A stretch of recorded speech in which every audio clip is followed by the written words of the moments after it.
Hi, this is a sound check just to make sure everything is all clear. This video is going to contain tying my shoelace as we're starting a video. Sound from my Bluetooth speaker, which I'm controlling through my computer, which is to my right. And then I have instruments in front of me. So I'm going to be switching between saxophone, clarinet, and flute today. Maybe trumpet I will get to as well. Because it seems that we're not going to be having lessons in person this week, just to be a little bit more cautious at school. And that's part of this pandemic. We never know when changes are going to come about. So if this sound is all good, I'm going to keep this, and you're also going to hear maybe some footsteps above me because I have a very active household today. And maybe even the laundry buzzer might go off for me to be notified that it's time to fold the laundry, which I will ignore while I'm recording for you today. So I'm going to get my glasses, and then we'll get started with, we need your Standard of Excellence book, singular, and make sure it's, you're geared up with a pencil. I always have freshly sharpened pencils nearby. Here at home. School is another story. But make sure you have a pencil when you're practicing always, and your instrument and your reed is soaked. And if you're a saxophone player, make sure you have your neck strap adjusted so that it's in the proper playing position, not too high, not too low. So I'll do a little explanation on that as well. Okay, so we'll get started in a moment. Thank you. You are going to hear accompaniments through the Bluetooth speaker, and it should be around this volume when you're practicing. Number 7, Band on Parade. That's not my voice. 1, 2, ready, play.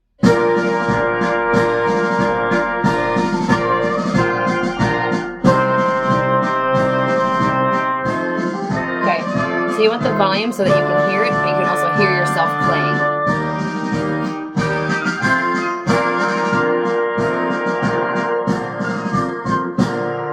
So as you can hear, he will introduce the songs. The first time through, you're going to listen. And then the second time through, you can play along. A little bit like when you were learning recorder, and Mr. Mello would put out the music in front of you. Part of it you listen only. And then the second time through, you play with the accompaniment. So we're going to give that a try. And I think the levels are good, and we'll get ready to go. Thank you. Hi. Okay, clarinet players, you've been doing great. A lot of you are doing great with sitting up straight. Good posture when you're playing, not leaning back. A couple of reminders about how the reed is lined up at the top of the mouthpiece, and making sure that you soak it before you play, meaning you have to put it in your mouth for about 2 minutes as you're setting up your instrument. And some of you have been a little bit not careful about the side keys, so remember those are always lined up straight. And your thumb should only be covering the thumb hole at this point. First finger wraps around to the front, and we've been working on these top 3 fingers for E, D, and C. The right hand thumb has to act like a shelf behind the instrument like this. And if you get a sore thumb at the beginning, that's kind of normal. You start to develop a callus, which means a hard piece of skin at the top of your thumb after you've played for a little bit of time. See, my thumbs are not deformed. It's just that I use the clarinet and I have a callus here from playing. You can also get a cushion called a thumb ease. Okay, so I'm going to go through what we do in our lessons. We usually warm up. We'll start with a tuning note, which is on page 6. Tuning note, concert B flat. Let's tune to the note you learn on page 6, number 4, concert B flat. So this is going to be your C. And you just tune to the note, make sure it sounds like an actual C.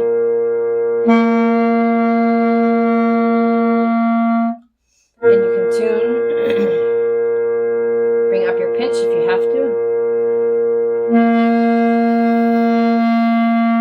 Just to make sure it's working okay. After you've done that, you can start with number 5. So let's go to number 5, mix them up.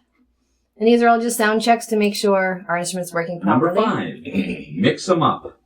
So first time listening. 1, 2, ready, play. So that's an E for 4 beats. D for 4 beats. Then C. And then back to D.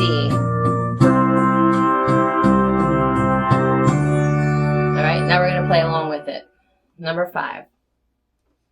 1, 2, ready, play. 1, 2, 3, 4. Right hand doesn't do anything.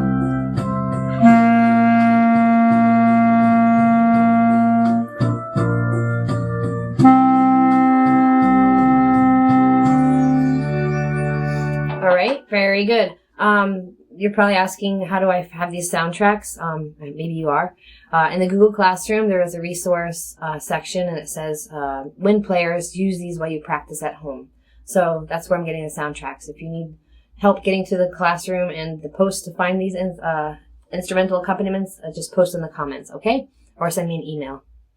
All right, now we're moving on to half notes, number 11. When we go to half notes, we're making sure we count 2 beats on each note and not 4 like we've been doing with the whole notes. So here's number 11. Number 11, half the price. Listening first. 1, 2, ready, play. 1, 2, 3, 4. 1, 2, rest, rest. Still the same notes. D. Now we're going to C, C, C, C, D. And now C is 4 beats, 2, 3, 4, off. All right, now we're going to play. 1, 2, ready, play.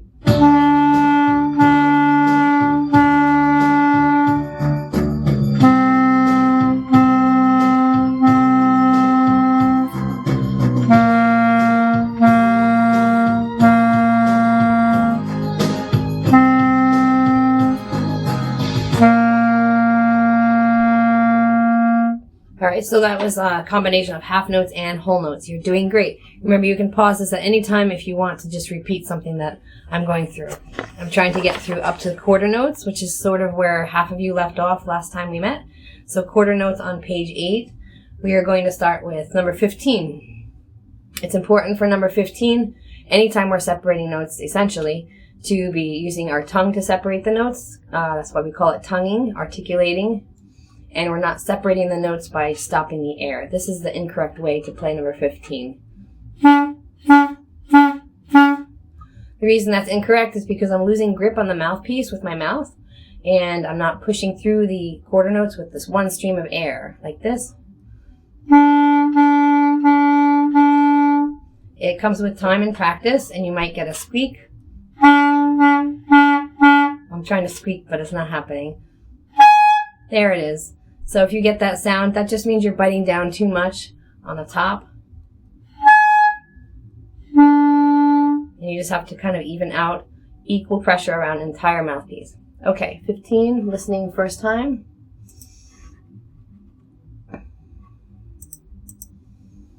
Number 15, a quarter's worth. 1, 2, ready, play. Rest, 2, 3, 4. Each quarter rest gets 1 beat each. 1, 2, 3, 4.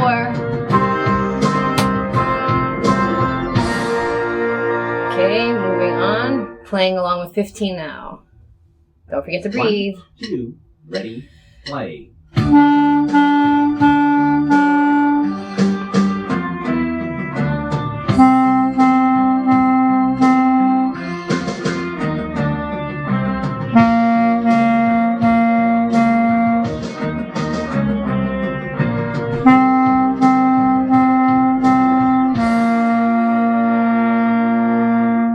Okay, you know what to do after that. 16, 17, 18, 19. If you get to 19, that means you've reached a new note, which is F. F is played with the thumb and nothing else. Your right hand thumb is still holding the instrument, and your left hand thumb plays the note F like this. If you get to number 21, we're doing the note G, getting it together. Open. G is nothing. It's just a matter of holding the instrument in your mouth and balancing it with your right hand. No fingers are pressed for G.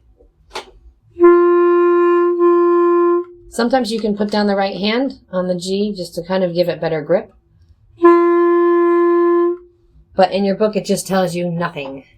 But that doesn't mean just drop your clarinet. Okay? All right, I'm going to send a video for any clarinet players who found this a little bit redundant and you're already moving ahead in the book. I will do the solo of Sawmill Creek next. Let me just get through the beginner uploads first, okay? Thanks for watching. I hope this helps you a little bit. Keep practicing. You're sounding great. And just remember, try to dedicate each time you practice at least 20 minutes, because it takes at least 5 minutes to get yourself set up, I imagine. And that's all. That's all for now. Thanks for watching. Bye.